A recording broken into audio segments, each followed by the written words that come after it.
नमस्कार विद्यार्थी मित्रांनो, अभ्यास मित्र परिवारामध्ये तुम्हा सर्वांचं खूप खूप स्वागत आहे। तर आज आपण 24 जून 2026 चं करंट अफेअर्स इथे बघणार आहोत। या चॅनल वरती हे नवीन चॅनल आहे, याला पहिल्यांदा सबस्क्राइब करून ठेवा। डेली बेसिस वरती आपण डेली करंट अफेअर्स आणि मंथली करंट अफेअर्स सुद्धा पाहणार आहोत। तर चॅनलला सबस्क्राइब करा आणि व्हिडिओला आधीच लाईक करून ठेवा। तर सेशनला सुरुवात करण्याआधी मित्रांनो, आपल्या अभ्यास मित्रच्या ॲप्लिकेशनवर वेगवेगळ्या बॅचेस आहेत, ज्यामध्ये गटक पूर्व परीक्षेसाठीची विजेता बॅच तुम्ही जॉइन करू शकता। फक्त 499 रुपये फी आहे आणि अनलिमिटेड व्ह्यूज परीक्षेच्या दिवसापर्यंत कालावधी आहे। तर लाईव्ह लेक्चर सुरू झालेले आहेत, पटापट इनरोल करून घ्यायचे। फी कमी आहे, काही अडचण असेल तर कॉल मेसेज करा। आपलं टेलिग्राम चॅनल आणि इंस्टाग्राम पेज जॉइन करून ठेवायचे, सोबत सोबत ॲप्लिकेशन डाउनलोड करून ठेवा। सुरुवात करूया मग सेशनला। आजचा पहिला प्रश्न आहे, FIH हॉकी महिला नेशन्स कप 2026 चं विजेतेपद कोणत्या संघाने पटकावलेलं आहे? तर मित्रांनो, करेक्ट आन्सर आहे भारत। भारताने याचं विजेतेपद जे आहे ते पटकावलेलं आहे। कोणाला हरवलंय? तर फायनल मॅच मध्ये न्यूझीलंडला हरवून 2-0 ने पराभूत करून न्यूझीलंडला हरवून भारताने हे विजेतेपद जिंकले। मग याआधी 2022 मध्ये ही जी आवृत्ती होती ती पहिली आवृत्ती जिंकली होती भारताने। उपविजेता न्यूझीलंड राहिलाय। तिसऱ्या स्थानी अमेरिका होता, अमेरिकेने चिलीला हरवलं आणि कांस्य पदक जिंकलं। सो ही जी फायनल मॅच झाली होती ती न्यूझीलंड मध्ये झाली होती, ऑकलँड या ठिकाणी। मग जर पाहिलं आपण तर इतर काही क्रीडा पुरस्कार सुद्धा आहेत, जसं की पुरस्कार म्हणण्यापेक्षा विजेतेपद इथे दिलेले, जसं की महिला प्रीमियर लीग 2026 चं रॉयल चॅलेंजर्स बँगलोर जिंकलं होतं। त्यानंतर विजय हजारे ट्रॉफी 2025-26 विदर्भ संघाने जिंकली होती। IPL 2026 रॉयल चॅलेंजर्स बँगलोरने जिंकलेली आहे। पुरुष अंडर 18 हॉकी एशिया कप 2026 भारताने जिंकलाय। 44 व junior national kho kho championship 2026 पुरुषांचं कर्नाटकने जिंकलंय। त्यानंतर हॉकी इंडिया लीग 2026 कलिंग लान्सर्सने जिंकलेला आहे। 79वी संतोष ट्रॉफी 2025-26 सर्व्हिसेस या संघाने जिंकली आहे। ऑस्ट्रेलियन ओपन 2026 एलिना रायबाकिना, तर फ्रेंच ओपन 2026 राला गॅलो हे विजेते होते। आणि पुरुष एकेरीमध्ये अलेक्झांडर झेरेव जर्मनीचे, त्यांनी जिंकलेले। महिला एकेरीमध्ये मीरा आंद्रीवा। ठीक आहे, सो इकडे ऑस्ट्रेलियन ओपन, पुरुष एकेरीमध्ये कार्लोस अल्कराज लक्षात ठेवायचं आहे। पुढे जाऊया। भौतिकशास्त्र म्हणजे फिजिक्स क्षेत्रामध्ये वुल्फ प्राइज 2026 मिळवणारे भारतीय वंशाचे पहिले व्यक्ती कोण आहेत? तर लक्षात ठेवायचे, वुल्फ प्राइज 2026 मिळवणारे प्रोफेसर जैनेंद्र के जैन हे भारतीय वंशाचे पहिले व्यक्ती ठरले आहेत। मग यांनी कंपोजिट फर्मियन्सच्या अभूतपूर्व शोधाबद्दल त्यांना हा सन्मान दिलेला आहे फिजिक्स मध्ये। सो जेरुसलेम मधील इस्रायलची संसद सेनेट आणि या ठिकाणी आयोजित असलेले एका शासकीय समारंभामध्ये इस्रायलचे राष्ट्राध्यक्ष आयझॅक हर्झोग यांच्या हस्ते ह्या जैनेंद्र के जैन यांना हा पुरस्कार प्रदान करण्यात आलेला आहे। पुढचा प्रश्न आहे, जून 2026 मध्ये केंद्रीय अर्थ मंत्रालयाकडून कोणत्या कंपनीला भारताच्या 28व्या नवरत्न कंपनीचा दर्जा देण्यात आलेला आहे? Important question. 28वी नवरत्न कंपनी कोण बनलेली आहे? तर चेन्नई पेट्रोलियम कॉर्पोरेशन लिमिटेड या कंपनीला 28व्या नवरत्न कंपनीचा दर्जा देण्यात आलेला आहे। सो बेसिकली ही जी कंपनी आहे ती पेट्रोलियम आणि नॅचरल गॅस चं जे मंत्रालय आहे, मिनिस्ट्री आहे, तर त्यांच्या अंडर येते। तर तिला हा म्हणजे आपण काय म्हणू शकतो की तो दर्जा दिलेला आहे या कंपनीचा। आणि त्यामुळे ही जी रिफायनरी कंपनी आहे तिला सरकारी परवानगी शिवाय रुपये 1000 कोटी पर्यंतची गुंतवणूक, परदेशी संयुक्त उपक्रम, ठीक आहे, त्याचबरोबर जर जॉईंट व्हेंचर आपण म्हणतो ते, आणि कॉर्पोरेट विस्तार करण्याची ऑटोनॉमी मिळालेली आहे।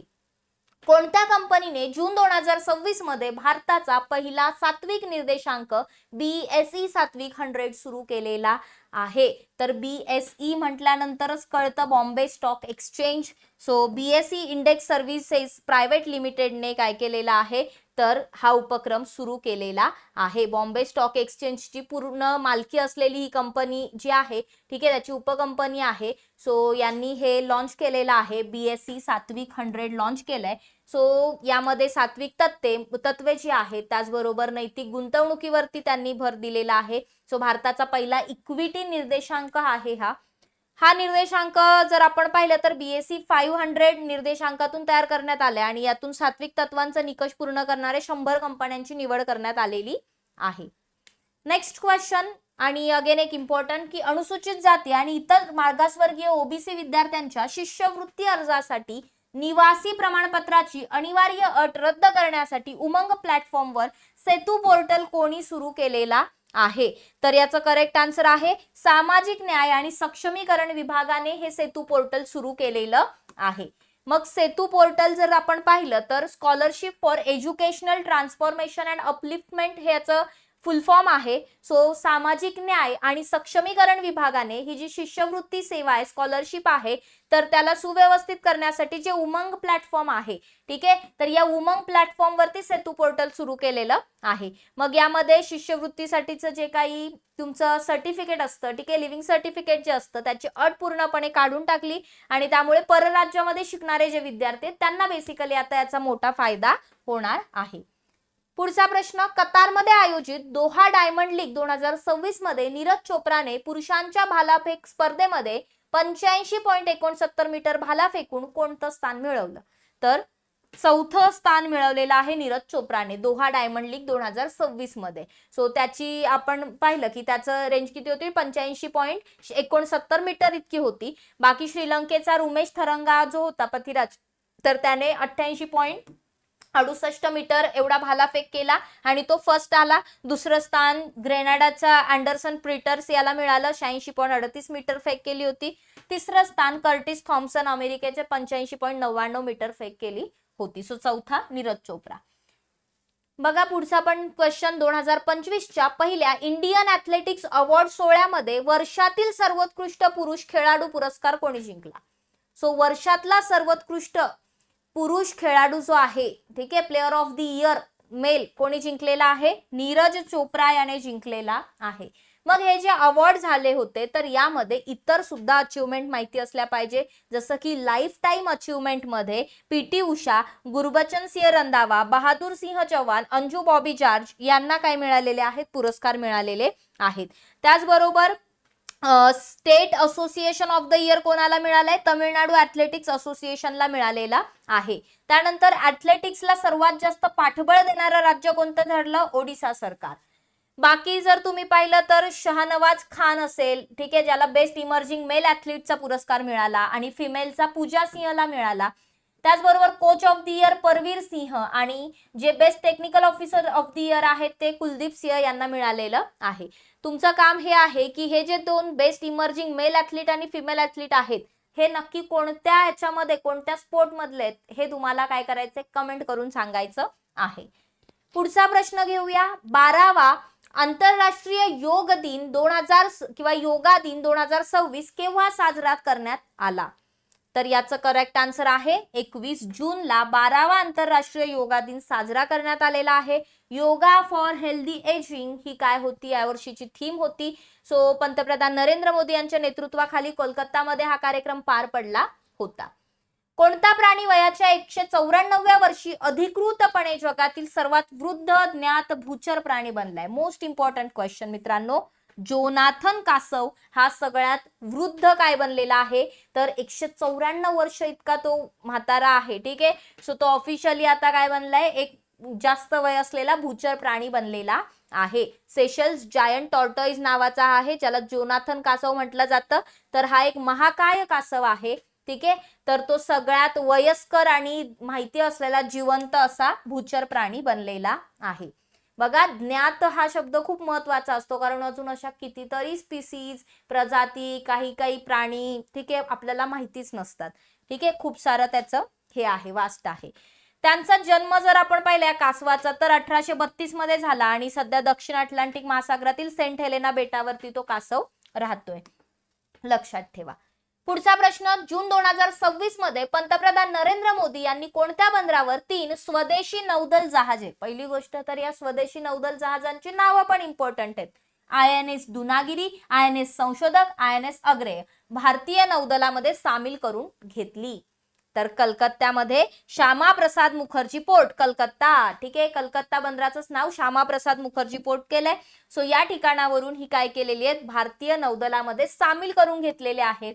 ह्या तिन्ही युद्धनौका ज्या आहेत त्या कलकत्तामधील garden reach ship builders and engineers GRSE यांनी स्वदेशी बनावटीच्या डिझाईन करून बांधलेल्या आहेत. सो नेक्स्ट टाइम क्वेश्चन आयोग जेव्हा विचारेल, ठीक आहे, तर विचारताना आयोग यामध्ये असंही विचारू शकतं ना की या युद्ध नौका ज्या आहेत त्या कोणी तयार केलेल्या आहेत, ठीक आहे, किंवा स्वदेशी बनावटीचे आहेत तर डिझायनर, ठीक आहे, येऊ शकतो प्रश्न, इम्पॉर्टंट आहे. भारतीय नौदलाची जी सामर्थ्यशाली जहाजे आहेत, नवीन जहाजे, तर त्यामध्ये INS दुनागिरी आहे. प्रोजेक्ट 17A अंतर्गत विकसित केलेलं 5वं आधुनिक स्टेल्थ फ्रिगेट युद्ध नौका आहे. ब्रह्मोस क्षेपणास्त्र आणि अत्याधुनिक हवाई संरक्षण प्रणालीने सुसज्ज असं हे काय आहे, INS दुनागिरी आहे.